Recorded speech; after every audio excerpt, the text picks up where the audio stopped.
here in the United States, we had the LA fires at the beginning of the year. And I had looked at the astrology and numerology this year, especially with that nine, which is more spiritual than material oriented, right?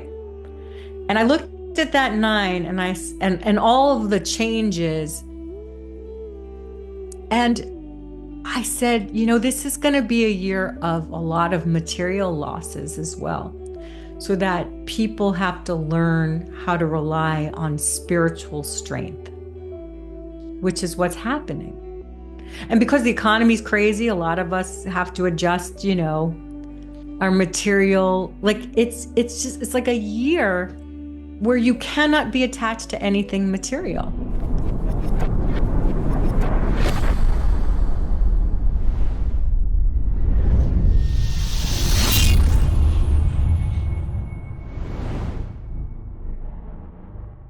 Hello, hello, hello, and welcome to the Numerology Show. My name's Hayden Crawford, and I'm a colour therapist, numerologist, and a guide for starseeds on their ascension journey.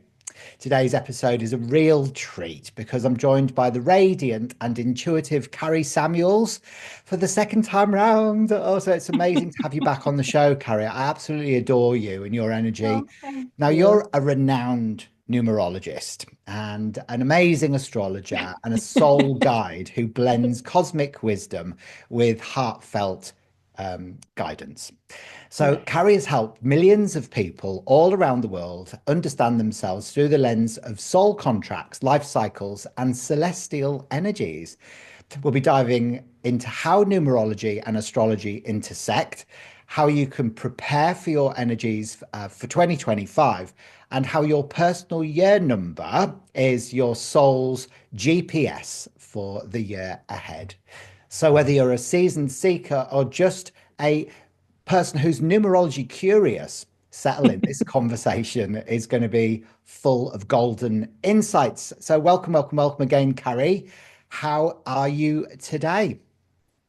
I'm so happy to be here. That's how I am. Thank you. Thanks for having me. Oh, wonderful. So, we're going to start off by looking at um, the numbers and specifically the living energies that are surrounding the numbers of each life path. And specifically the numbers 11, 7, and 6. What are what do these numbers represent on a soul contractual level? Why did you choose those numbers? I'm so curious. Well, the 11 because it's a master number and Mhm. everybody always really relates to the number They 11. really, really are everyone's 11 curious. Yes. So Everyone's what about 11. 7 and 6? What So about the, them? the 7 because that's my day number. So when you reduce the 16 down Okay. to it becomes the 7, and Yeah. they're the seekers of truth, So Yeah, it's yeah. that beautiful Atlantean sort of connection with the Yeah. 7, and then the Mhm. 6 because Venus and love, and that's what this podcast is all about is sharing the love. So Oh, I yes. guess that I'd like you to delve into that, with as much celestial wisdom as you know, so that you can share that information with our guests. Thank you. Well, celestial wisdom made practical because I'm a Virgo. I'm very Virgo. So I like to share celestial wisdom in a way that's very understandable and actionable for people. So that's my intention today. Do you want to start with 11? Yeah, that sounds perfect. 11 sounds brilliant. And I love the fact that you're bringing practical guidance into it as well, because Oh, that's what's yeah. needed. Oh, yeah. I mean, I feel like we all have plenty of like things that want to bring us out of real life right now. So like, but so, and you know what? The 11, if you look, I look a lot at the sacred geometry of the numbers and how the 11 are those two pillars. They're heaven down to earth. Well, they're earth ascending to heaven, and they're also heaven down to earth. It's the two-way channel. And of course, you're the pillar in the middle where you're learning to ascend to the higher realms, but also bringing higher wisdom down into life, right? Down into make it real. And we've all experienced something called a divine download, right? Mhm. Do you know, like, so I want to clarify what a divine download is. It's typically when you're in that right brain, that mode of consciousness where you're not like fretting or worrying, where your mind is wandering a little bit. You're allowing yourself to escape that sense of time and space. And sometimes it happens in the shower. Sometimes it happens when you're on a walk. Sometimes it happens if you're sitting there letting yourself lose track of time when you're doing something where maybe even cooking that's very meditative for you. And you get a picture of something. It comes into your head. You get an image of something. And then you may not even remember getting it. And then maybe it comes back again and it becomes like a feeling. So that's like divine insight, divine downloads, divine wisdom coming down through the crown chakra. And then it starts to get into your heart chakra. And you're like, huh, that would be nice.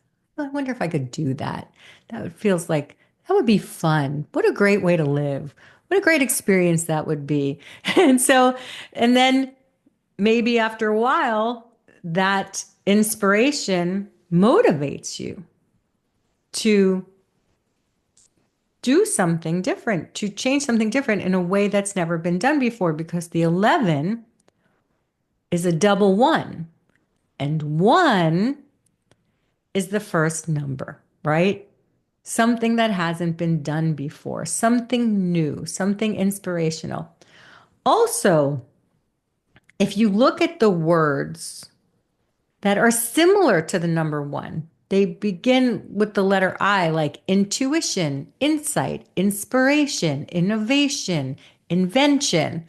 They're all these things that have that channel between heaven and earth. So it's like you receive something that motivates you to change in a new direction.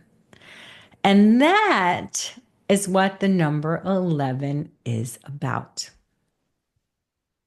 Wow, I love that description of it. It made it so simple to understand the two That's poles of my light. whole point.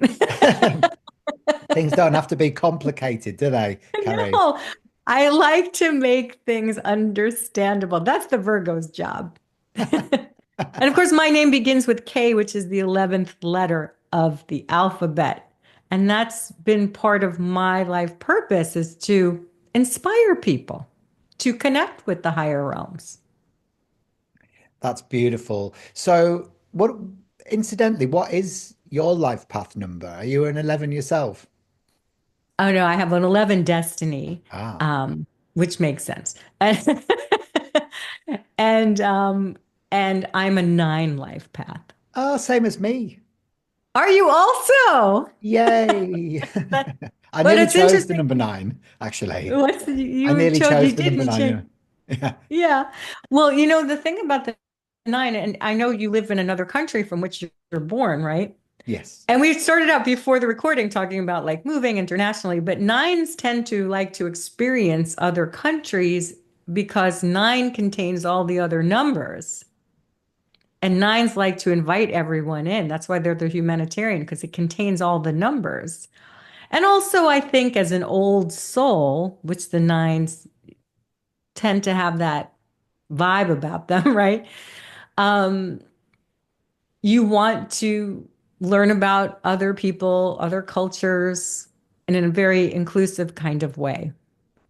Yeah. So interesting you saying that about the number nine because, well, obviously, yeah, we're English, but we live in Australia, but we're Yeah. also thinking about moving to France Oh, over the that's next couple of interesting. years. So, and Yeah. we've lived all over the world because that's, like how I met my husband was in Mhm.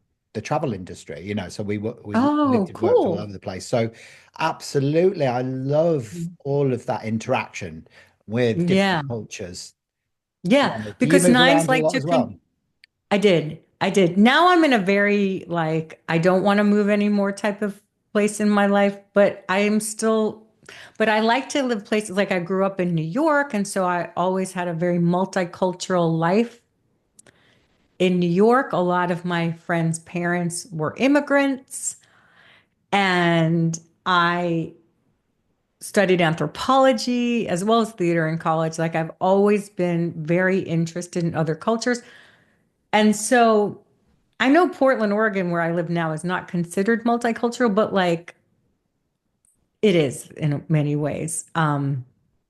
Like a lot of the businesses around here. And that's one of the reasons I really, really, really like it because I like the different experiences. So even though I'm not moving, I still like to enjoy what other cultures can bring. I think that's part of the nine life path for sure.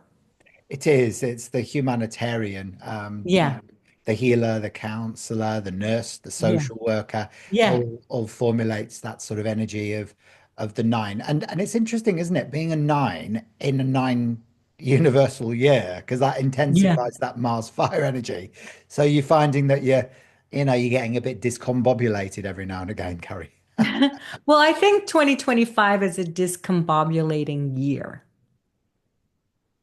because of not just because it's a nine and we're letting go of so much and the retrogrades are so much about like the astrology and the numerology very much correlate typically because like in the four universal year of 2020 we had all those restrictions and Saturn was very prominent and also the four was very prominent and then of course the next year there's more freedom and then we get into the five energy and it's like the numerology and the astrology tend to correlate very well and this year, there's a lot of retrograde activity. All the planets retrograde, all the personal planets retrograde. We started with Mars retrograde. And retrograde is a very nine function, like going back, reviewing, looking back, like discerning what you want to let go of. So that's part of the energy of the 9 year. So I think we're all discombobulated because all the planets, I know it's the numerology show, but I'm bringing in a little astrology. Um, all the planets are moving to new signs. And then they retrograde back into their previous sign. And then next year, in a 1 year, they go into their new signs for good. So that correlates, right? See how that works? Yeah, absolutely. Because we moved from a nine to a one. Right. We move from nine to one, and the planets move into their new signs. But Yes. here they move into their new signs, but then they go back. They go back, a Yes. lot of them. And then they move into. So the nine energy is like, okay, what do I really want? Is this really good for me? And so this year is a lot of soul searching for everyone. We're also in the year of the snake, where you're letting go of identity. So if you think of every planet moving into new signs, even temporarily, they're moving into a different part of your birth chart. Different archetypes are being emerged. So everything's going to feel uncomfortable. And you have to let go of something that was. And so here in the United States, we had the LA fires at the beginning of the year. And I had looked at the astrology and numerology this year, especially with that nine, which is more spiritual than material oriented, right? And I looked at that nine and all of the changes and I said, this is going to be a year of a lot of material losses as well. So that people have to learn how to rely on spiritual strength, which is what's happening. And because the economy's crazy, a lot of us have to adjust, our material. Like it's like a year where you cannot be attached to anything material. It's And very, I don't very care true. where you live in the world. Like, and that's part of the nine energy where you're like really distilling what is really important to me on a soul level that money can't buy, that I want to put my energy into, that motivates me to make the world a better place because the world is on fire. So like I have to really like everything's so like in a way like limited resources.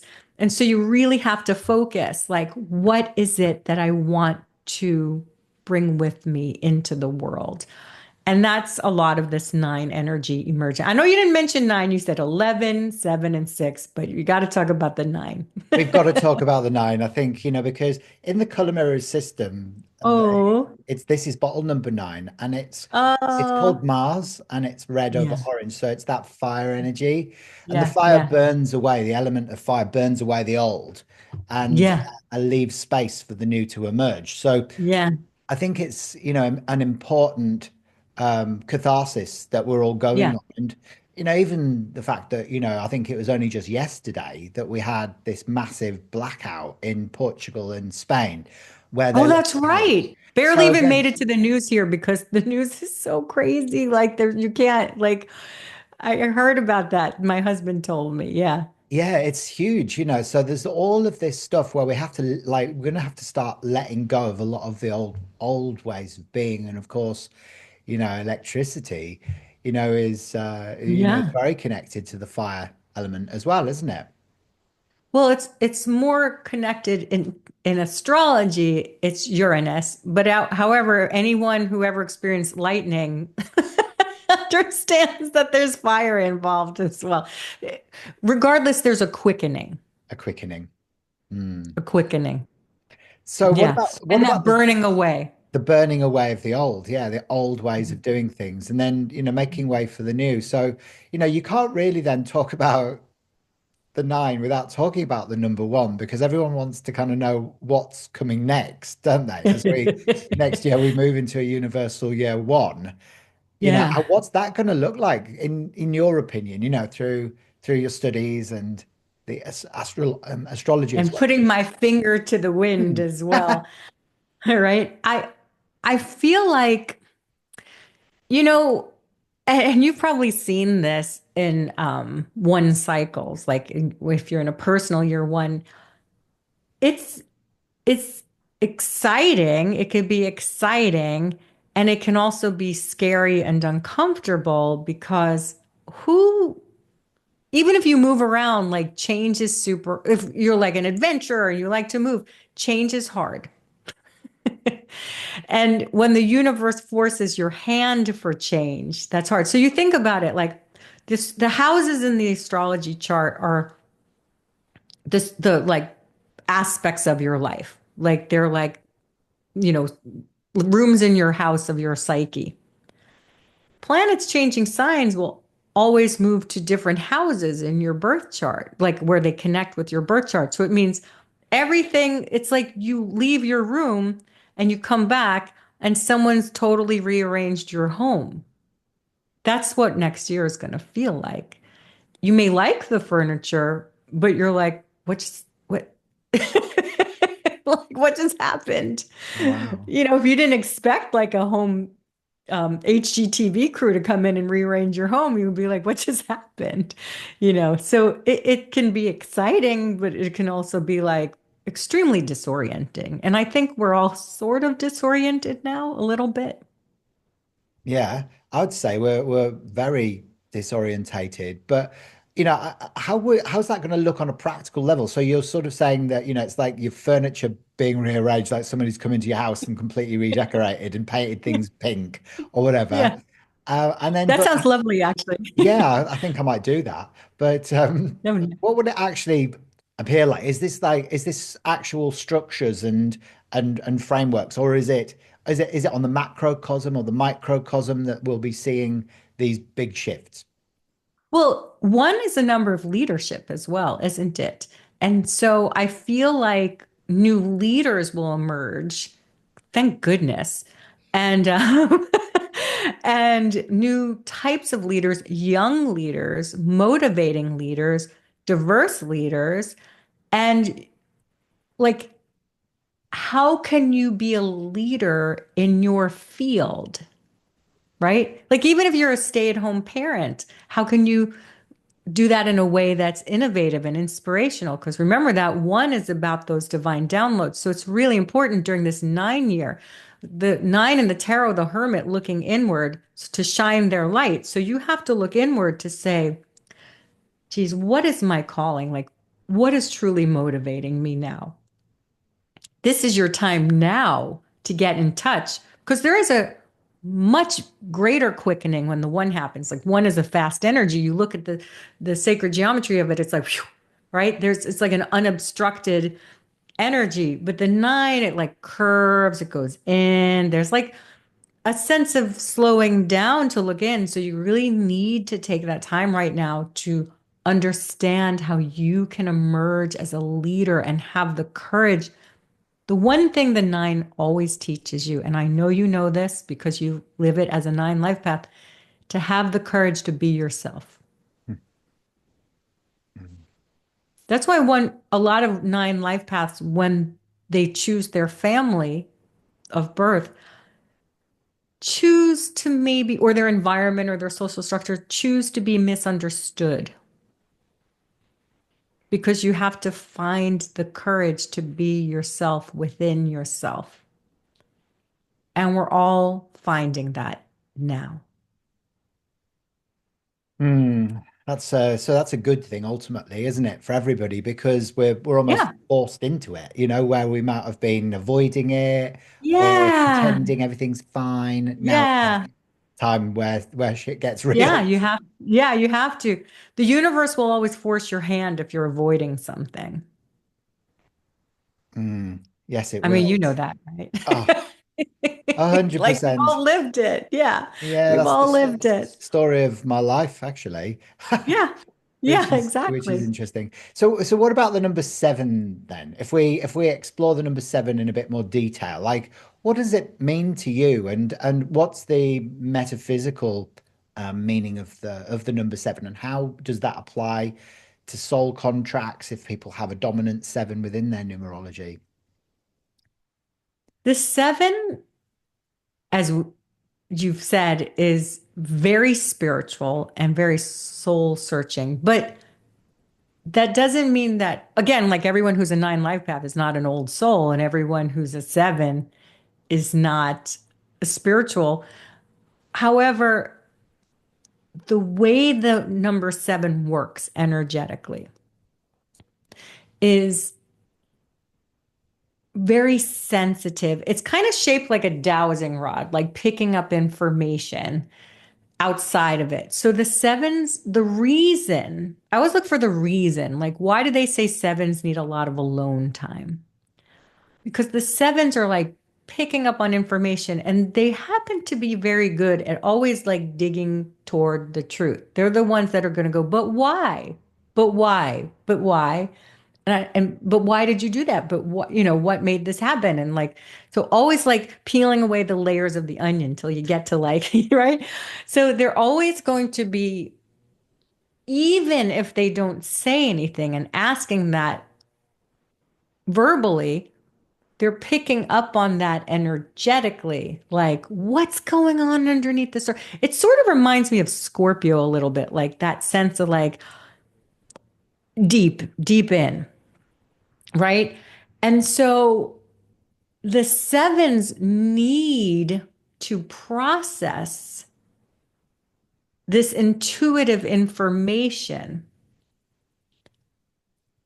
by taking time to themselves. Seven is very connected to the ocean because the ocean is like the deep mysteries of life and also what connects us all, but it's also very like soothing to the soul. Sevens always need like water around them, but especially the ocean. And that time to process that intuitive information, it's actual information. It's not just feelings like the three, the six, the nine, the two, they're more like empathic feeling energy.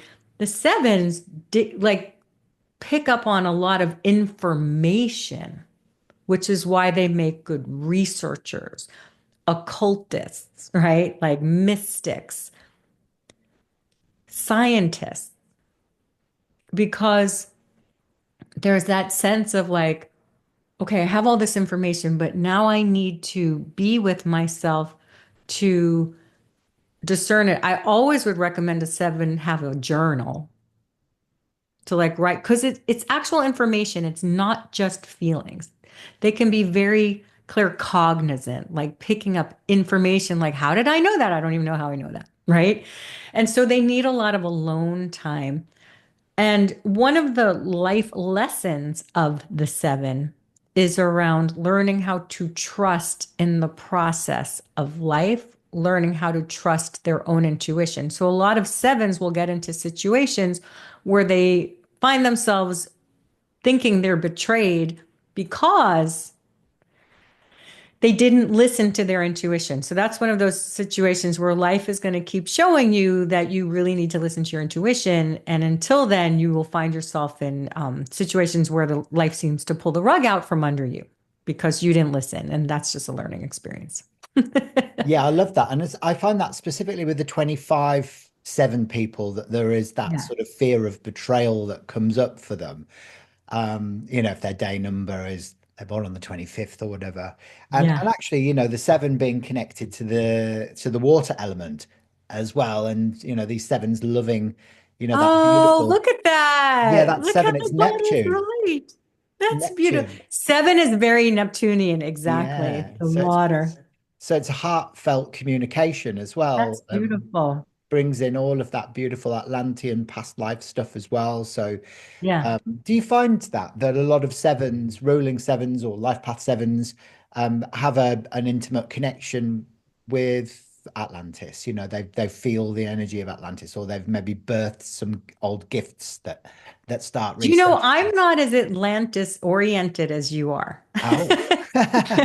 I deal a lot with past lives, and I actually found people with the 16 energy died in wartime in a past life and have that sense of things ending very quickly and dramatically, and maybe have to deal with that fear.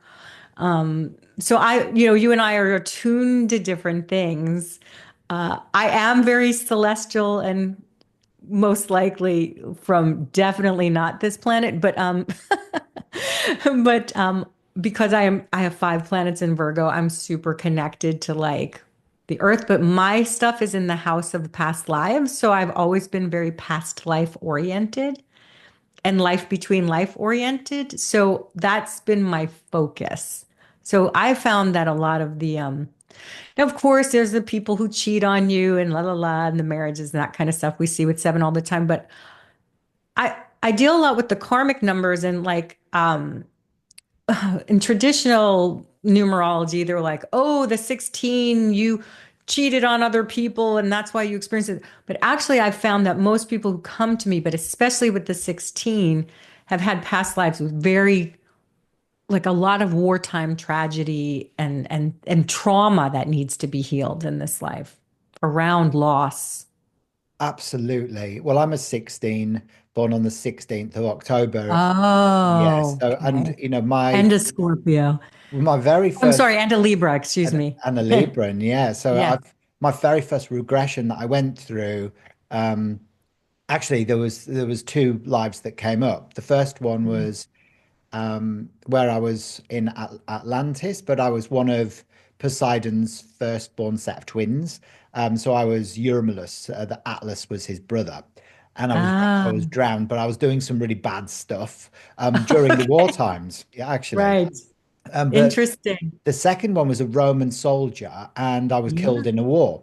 So Well, there you go. So there's that. That just gave me angels once. And I always feel that not that I feel it from my experience, what I've read in books about the karmic numbers, I've never found to be true. But that's because the people who come to me, because I'm past life oriented, and that's, it doesn't mean that's not true, but that's been my experience.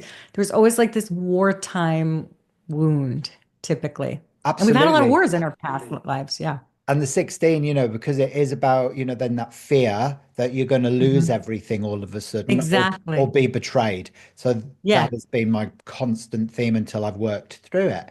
That Yeah. fear of losing. And actually I've actually lost and got back and lost and got back. So the seven also carries that vibration of sacrifice, doesn't it?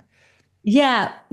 And I think because it is about trusting in the process of life that you lose, but in this life you learn that you can get things back again. So it's to heal that sense of loss. Like, okay, I trust the universe will pick me up again and I'll pick myself up and I have all the tools within me to get back up again. Yeah, absolutely. So that's been, a huge part of my own healing journey, but becoming Not aware of it surprised. through numerology has really helped me to understand A, what I've had to work through, what my Hmm. issues have been, Hmm. but also that there is light at the end of the tunnel. So these That's karmic right. numbers, they're not there to limit you. They're there to help you to transcend, aren't they, ultimately? Yeah. And that's why I don't call them karmic debt numbers. I call them karmic lesson numbers because usually when I see someone with a karmic number 13, 14, 16, um, that it's usually and 19, it's usually around a trauma from a past life that really wants to be healed in this life. It's like bringing your attention to what that is and how to heal it. Yes, wonderful. That's a brilliant way of putting it. So you mentioned there as well. I know we're sort of sidetracking or goose stepping away from the number I six. told you I'm a jazz numerologist. I love to like riff. Well, that's good, but I love the karmic number thing as well, you see. So I think that, the numbers that you just mentioned there, obviously the 13, is a number that everybody kind of gets a bit sort of edgy when they I see it. love the number 13, What does it mean to you? goddess number. Well, because there's 13 lunar cycles and it's the number of the goddess. And so, of course, everyone's afraid of it. And of course, there's the death card in the tarot, but that's a cleansing energy. It's not like physical death. And it carries that energy of Scorpio, doesn't it? That Yeah, transformation, Pluto yeah, sort of yeah, vibration, the 13 of the phoenix rising out the ashes into a new yeah, way of being. So yeah. a lot of people I find that are born on the 13th work really hard for the things that They they have to. They have to. Yeah, for yeah, what absolutely. purpose do they have to work so hard? Well, because there's strength and freedom in through discipline. And so, like, traditional numerology will be like, they were lazy. And I'm like, maybe they just really need to learn the value of that, like, or like that they need to learn freedom through that because maybe they were like the opposite in another life and they just wanted to see what it was like in this.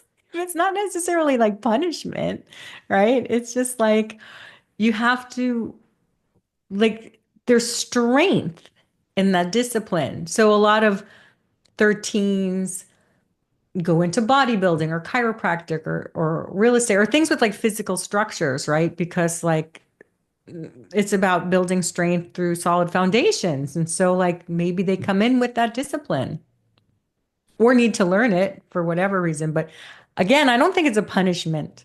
Hmm. I totally agree with you. Nothing is a punishment. These are all Mhm. just life lessons. Lessons. Yeah, it's wonderful. And what's interesting about what you're saying is the fact that, the soul has, chosen to incarnate to experience fundamentally. And Yeah, the numerology of somebody's birth chart can indicate, what those vital lessons are that they are here definitely to does. learn. Yeah.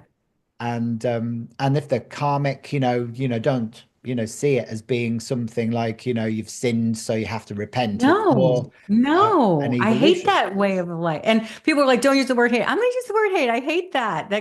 Like, it's this whole idea, like, of shame and guilt. Like, we don't need that. We don't need that. You're here to learn. You're here to learn to balance your energy, to create different patterns, to expand your consciousness, to have a different experience.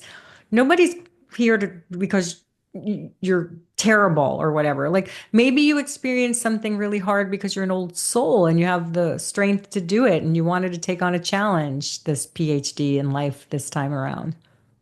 Do you have any karmic lesson numbers within your birth chart or your name chart? I actually don't. However, my most of my birth chart is in the 12th house, which is the house of karmic lessons. So I'm very karma oriented because of the nature of like my birth chart. Um, it's like healing those past life patterns and subconscious patterns and isolation and things like that. So I have very much I'll tell you what it is in all of my number and my charts. Like I'm a nine life path, which is the last number of the single digits. I'm the 12th house, which is the last house of the zodiac. And I was born at the dark of the moon, the very, very, very, very, very, very, very, very, very, very, very, very, very last hours of the moon before a total solar eclipse on the equinox. So everything about my chart is about finishing up lessons. So it's not, I mean, is that karmic? Yeah, it could be karmic, but I don't have karmic numbers in my birth chart, but like there's definitely patterns that go through numbers and planets that you can see in people's charts, or I see them in people's charts anyway. I don't know who else is looking for this, but if you are, you could see the patterns. But yeah, I don't have karmic numbers, but I have a lot of karmic like house placements and stuff. Okay, so this is giving me angel bumps or whatever you call them, goosey bumpies. Because this means then to me that your soul maybe is on its last sort of incarnation in the birth death cycle, would you say? No, I wish I could, but I feel like I mean, at least in this, uh,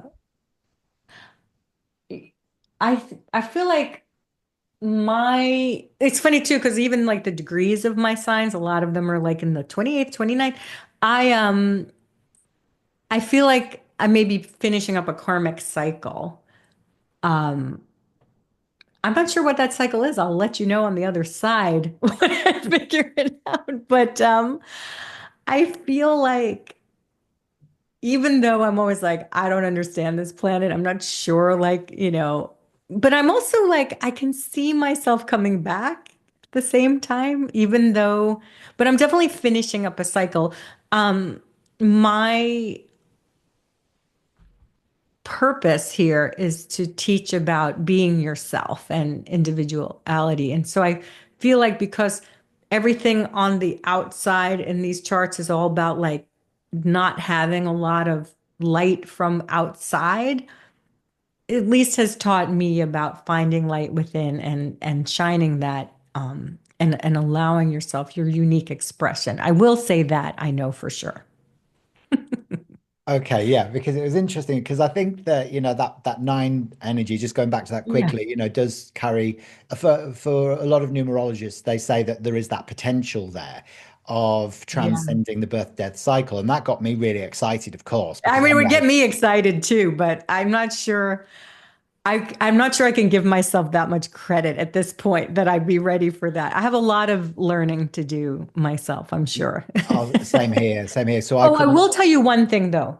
I will interject. I do feel that I am also training to be a spirit guide. So I'm like both. So spirit guides are sort of very connected to the earth as well. So if you're training to be a spirit guide, which I think we all are training to be spirit guides, then that's where it's like I'm not really finishing a cycle, but I'm very connected to the other world while I'm in this world, which is a very spirit guide type of thing. So I'm Mm, training to be a spirit guide. Baby steps. that's wonderful. I mean, what an honor, what an I absolute feel like, honor. well, you're training to be a spirit guide too. I think we all are, you know. Well, let's hope so. I mean, I'm hopefully in training to become an ascended master, but I I know have that. very much far to go before that. Like I said, I can't give myself that much credit. Like, oh, you're done with this. I feel like I have a lot more lessons to learn. Like, I thought I learned about like not being like codependent or overgiving until last year gave me a gigantic lesson. So like, you just, you know, I know, but there's you sitting there with Saint Germain Orosoma bottle in front of you. yeah, And, so maybe Saint Germain is saying, right, you need to be joining us with the violet flame over here. yeah, And, yeah, yeah, there's some lessons for you to do with transmuting, yeah. old I forgiveness. definitely have. I'll say that I definitely have a lot of lessons to learn. I'll put it to you that way. Yeah, I agree. Like I totally buy into that as well. And it was interesting because that my karmic number lesson thing is The number two, which is for me is all about collaborations and partnerships and Mhm, stuff. mhm, And mhm, that's where I struggle so much, it's like with mhm, mhm. sort of joining together with other people. I work very much alone and I Mhm. prefer it that way. That's your seven birthday Yeah. and nine, the seven and the nine. It is, and it's so hard for me to trust people to collaborate, So that's why this has been a real experience, this whole podcast venture, with the Numerology Mhm. Show and Cosmic Conversations, because it's bringing in external influences, but I've learned so much. So I Of know course. that I've got huge lessons around teamwork specifically, Well, and you're a Libra too, so you're gonna have to learn. And you're wearing a little heart there. Like you have to, yeah, that's all. Yeah, that's you came here to learn it. don't I know it? So that moves us on to the sixth then, because Libra is ruled by Venus, and Venus is the planet of love, which is Yes, bottom number love. six, isn't it? Oh, There, that's so pretty. I love how they correlate. I do as well. The Melissa Jolly, the lady that channeled this color therapy system in 2001, is an absolute legend. And the Wow. information it transcends time, space, dimension, and reality. It really does. So I'm glad I you love connect with it. I love it so much. So the number six is really like I know the five is the midpoint, but the six is associated with the heart. And the six are very empathic in the sense that they can feel what you're feeling and thinking about them before or without you saying anything. So the reason that six is connected with perfectionism is because they don't want you to criticize them because they can feel anything that you're thinking or feeling about them. The other thing about the number six that I found is they have a very acute sense of smell, which is interesting, which is one reason they're kind of it is associated with pregnancy. And so when people are pregnant, they have this heightened sense of awareness because they're protective and they need that to protect.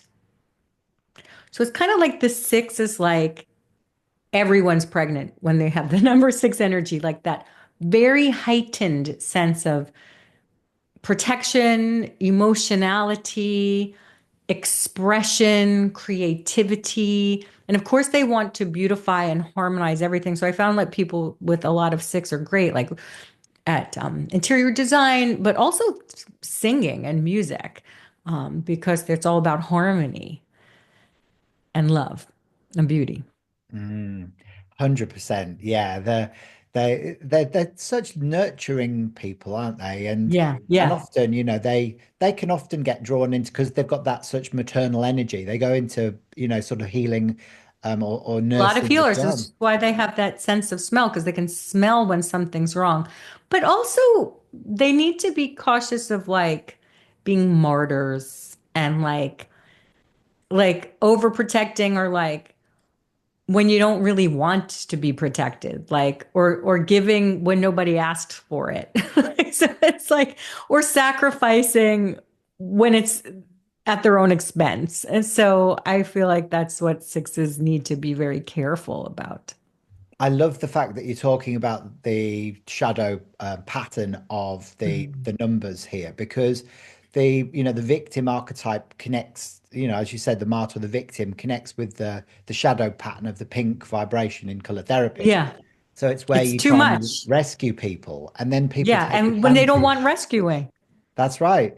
And then they become the victim. So it creates that victim, rescuer, abuser Yes. cycle, Yeah. doesn't it?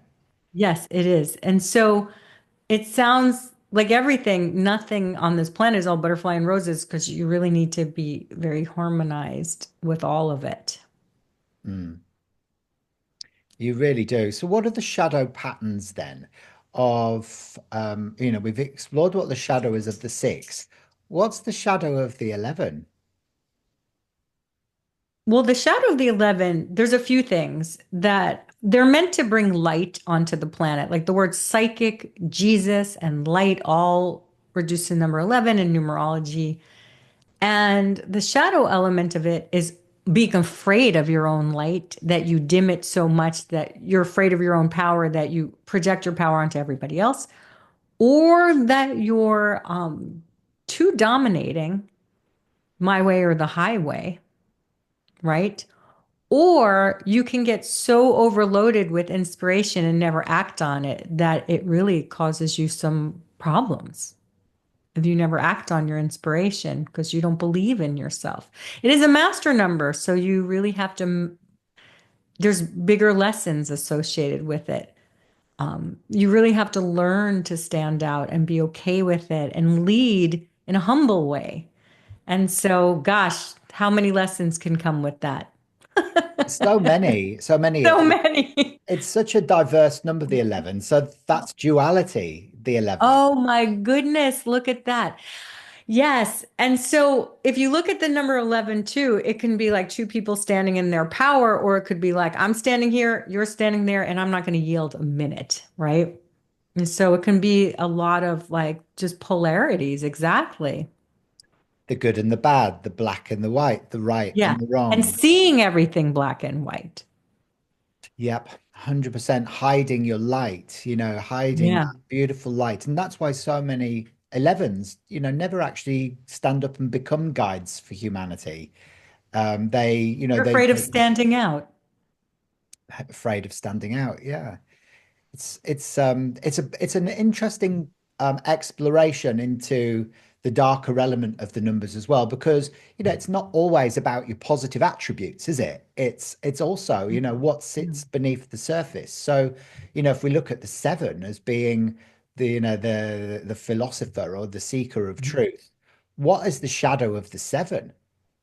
Well, you're like a deceptor. You're like nobody really knows what you're doing or thinking or what like what's going on under there. It's like that could be cool and mysterious, or it could be like what are you like you did that and you didn't even have a conscience about like there could be like the ultimate sociopaths. Like same thing with the nine, the humanitarian. You can be like think you're God, right? Like, because, you just like have that big head and it's like my way or the highway. Like, I'm listening to me and nobody else. So they all have their narcissistic elements and they all have like really destructive elements, really, really destructive. Like a six shadow, they could know exactly what you're thinking and feeling and use it to cut you down.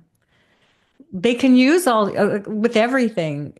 You can be a bad wizard, right? Like you use your gifts for not good things.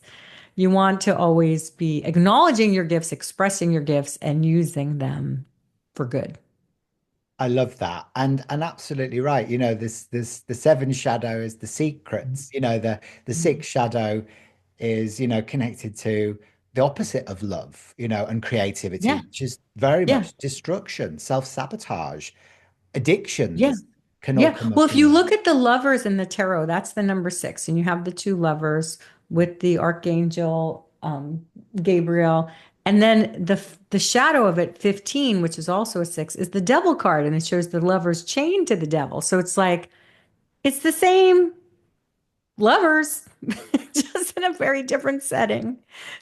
I love the fact that you're introducing the power of numbers within tarot there as well, because the tarot cards play a massive part in numerology and the Yeah, symbology that's how I within. learned numerology. Oh, is it? Oh, could you explain it Yes. more? Well, I read Mary Greer's book, Tarot Constellations. I don't even know if it's in print anymore, maybe called something else, but it's like where she grouped. Well, I studied tarot for a very, very long time. Like I love the tarot. Like really, not just oracles, but the original tarot, not the original. I mean, the original is like France or whatever, but like the Pamela Coleman Smith deck. And like how the numbers, so the constellations were constellations of numbers. Or even my first book, I think it was like Tarot Made Easy by Marsha Messino. It's like she grouped them in like numbers, like the nines are this, the eights are this, the sevens are this. So I like learned all the archetypes of the numbers through the tarot. And then Mary Greer, she grouped like the constellations of the major arcana together, like the 1, the 10, the 19, and the cards. And then you just start seeing the similarities, or I did. And then she taught about like birth card numbers, which are really life path numbers. And so I was doing readings at the time.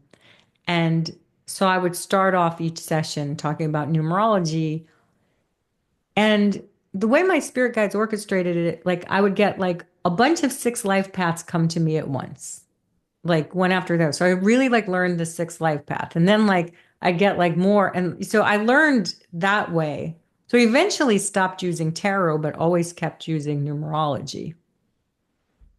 That's amazing. I love the fact that that's how you learned about numerology, and Yeah. it's interesting that you can move away from one of those modalities, such as tarot, because the numerology aspect was what really tarot introduced you to, and that was valuable to you.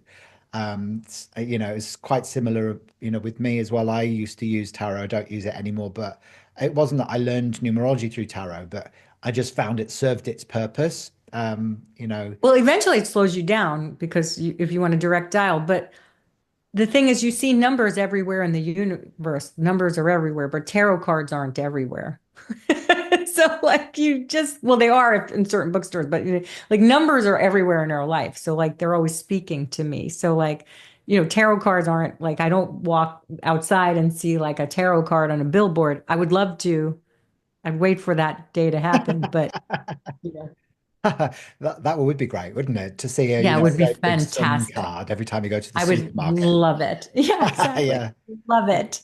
Now you fuse astrology and numerology so beautifully. And, Thank you. so have you noticed any powerful insights where somebody's life path number aligns or contrasts with their north node or their rising sign? Oh, it's interesting you asked about their north node or their rising sign. It's funny, like I always see correlations. Like I more times than any, I'll be amazed at the patterns of their numerology with their name and their astrology. Like it's kind of amazing to me how it's usually very in sync. And if you see like contrasting numbers, it's usually someone who has a birth chart that's like everywhere. And so they're just like meant to learn like a lot of different things. And so I haven't really, nothing stands out as anything that has contrasted, but it's always mind blowing how synchronistic it is.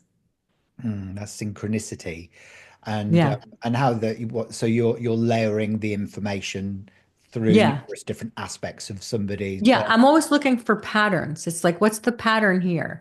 Like, oh, you have a lot of this empathic stuff, or you have a lot of this like very like individualistic stuff like there's always a pattern though always it's like incredible to me. It is, isn't it? It's like a almost like a sacred language, I think. Mhm, it is.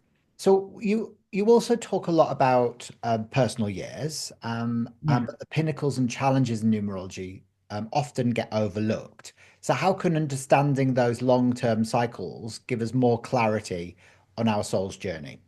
Well, what's funny, I don't really work with a lot of the pinnacle stuff. Like I think I mentioned that before, like there's a certain point where because I am psychic intuitive and uh it starts to get heady for me.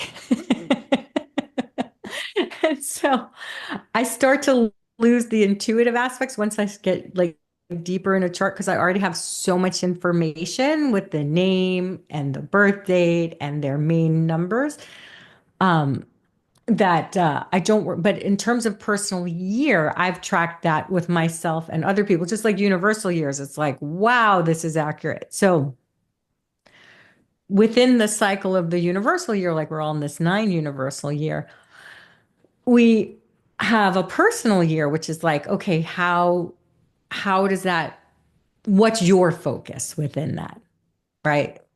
So, do you want me to like go through, like, what would you like to do? Yeah, well, relative to that. I think what's beautiful about what you're saying is that, sometimes when we overcomplicate numerology and we look at too many different facets of it, like your pyramids and your peak years Yeah, and I pivots. don't usually do that Yeah, a lot myself. of that becomes overwhelming because it's too much information. What I think is really beneficial though is when we look at not only the universal year cycle but also the personal year, because for example, I'm in a personal year 8, but we're in a universal year 9. I'm just glad that I'm not in a personal year 9, in a universal year 9 being a 9, because that would be over ambitious, But Yeah. but how do you find your personal year, sort of then adds in that extra influence, alongside of the universal year? So maybe give your own personal year as an example. Well, I'm in a 3 year. And so I'm focused on my podcast and making more videos. And I'm also launching a website with a new brand of creative products. So that's for real. And last year, I had a lot to do with other people. I was in a 2 year and I really had to focus on like different things like that. Let's go back to how people find their personal year. Yes, that sounds like Right. a great plan. I don't know if everybody know. I actually have a calculator on my website. It's actually super easy, but a lot of people don't know how to do it. It's very easy. So you take the current year number, which in 2025 is 9, which in some ways you can just get rid of that number because anything added to 9 just becomes that number. But whatever year we're in, you take that universal year number and then you add your month of birth and day of birth. I reduce them because I'm very Pythagorean that way as well, and I like to reduce. But so then you you add your month, your reduced day, and then the reduced personal year. So instead of like the life path where you're taking the year you're born, you just replace the year you're born with the personal year. I mean, with the universal year number. And that's how you get your personal year number. And then in a way, like it's very similar to the life. It's like you're that life path number for that year. It's like the focus of the lessons are about that. And it's been very accurate. My 8 year was really hard dealing with like figuring out like big wins, big losses, and just like a lot of stuff, like looking at all that and like finances. It's just really like like everything about the life path number is distilled into that personal year, whether you're that life path or not. It really is, it It becomes really is. a dominant theme, and some major shifts can happen. So it's interesting that you're in your 3, because, Yeah. and you're doing all of this, sort of information gathering. And you mentioned there, that you're about to launch some new products. Are you allowed to talk about that yet, or are you waiting Oh, to? I'd like to talk. Well, actually, see this mug I made. This is called. It says I'm supernatural, and then this is like this green Virgo lady on the other side. But I'm launching a celestial themed like merch, really wall art and t-shirts, because I found that when I was making my astrology calendar, I was just trying to make my celestial guide and I was looking for art that represented the signs and it was garbage. Like nothing was fun or funny or inspiring or interesting. So, I played around with a lot of like digital art software and came up with a lot of funny expressions and that really represented things and some beautiful things like some Art Nouveau things that I'm creating. And so I am in the process of building a website with all of my astrology themed and celestial themed art, t-shirts, and things to make you love your sign and the universe. Oh, I really love that, Carrie. I think that is Thank you. just so cool, because I do you're too. absolutely right. There's a lot of cliches out there, isn't there? And It's so garbage. So Virgos always want to fix things, but I have a Libra rising and Venus in my first house. So I have that I have a lot of 369 in my chart, so I always want to be creative and beautify and make everything so beautiful or fun or funny. So I'm like, I'm going to do it. So, and it just became this obsession. So, because it's just been really fun and I've been really inspired with it. It sounds amazing. I'm definitely going to be checking that out. So is that on the same website address? No, I bought a site. I'm not sure I'll say it because it'll be out soon. Well, first of all, I have a an Etsy store now called celestialguidestudio.etsy.com, but my website will be enchantedsky.com. You're the first to know, and I'm building it Whoa, now. I love that. That's Thank you. magical, super It is magical. magical. Enchanted Sky. It's magical. It's going to be magical. Stuff is on Etsy now. Like I said, it's Celestial Guide Studio, but I'm hoping this website will be done in maybe next month. So maybe when this pod and I have about 200 products already. Like I've been busy creating. It's just been obsessive, but like so much fun because I wanted every sign to get at least like 12 designs. And then I have some like Art Nouveau prints that I'm creating. And I have some other kind of magical astrology themed stuff that is going to be super like wonderful and anyway, stuff that hasn't even been done. So Are you going to do some for numerology as well? probably, right? What's your number, right? Like, because I want people to understand their sign and celebrate it, but also numbers, like to understand, like to bring that in the world. Oh my gosh, I will never run out of things to do with this. Like, I already have like so many ideas that I want to do. So, Oh, that's wonderful. So that's just amazing, and thank you for thank sharing you. that with us as well today, and for being for us to be the first to know about Yeah, it as well. you're So the yeah, by first to the know. Like, time, why hide it, right? Like, I want people to go to this website and celebrate their sign and some other like I have some other like witchy things that aren't about signs or like just some beautiful things. So there, it's not just that. Like, yeah, like I'm supernatural. That has nothing to do with a sign, but you know, that's my motto.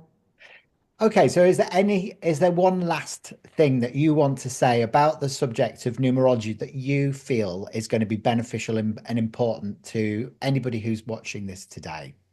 What do you mean your subjective numerology? Like your own personal numerology or the year or any of Um, it? just any of it, anything at all that you feel like you haven't discussed today, that you Oh feel yeah. packs a powerful punch that people need to know right now about whether it's a number or numerology as a subject or how it combines with astrology. What is that important message that you feel that you've maybe not had the opportunity to speak about today, that is connected with, something Numerology. connected with numerology? Yeah. Well, thanks for asking that. I feel it's very important for people to actually pay attention to numbers because numbers are a language of the universe, of the divine. And the more you pay attention to those numbers, the more the universe can actually speak to you.